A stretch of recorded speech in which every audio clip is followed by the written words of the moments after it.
Basically আমাদের mental health খারাপ হয় যেটা হচ্ছে over work or hard work, mental anxiety, depression, অত্যাধিক কাজের প্রেশার, কিংবা আমাদের মধ্যেকার যে টেনশন, অথবা আমাদের মধ্যে না পাওয়ার যে একটা তীব্র বেদনা রয়েছে, সেখান থেকেই আমাদের মেন্টাল হেলথ অনেকখানি খারাপ হয়।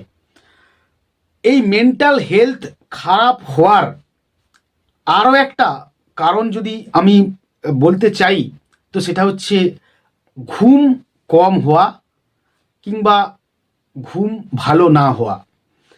এই ঘুম যদি আমাদের শরীরে পর্যাপ্ত পরিমাণে, যতখানি প্রয়োজন, অন্ততপক্ষে 6 ঘন্টা যদি আমরা রাতের বেলায় না ঘুমাই, তাহলে আমাদের মেন্টাল হেলথ এ কারণেও খারাপ হতে পারে।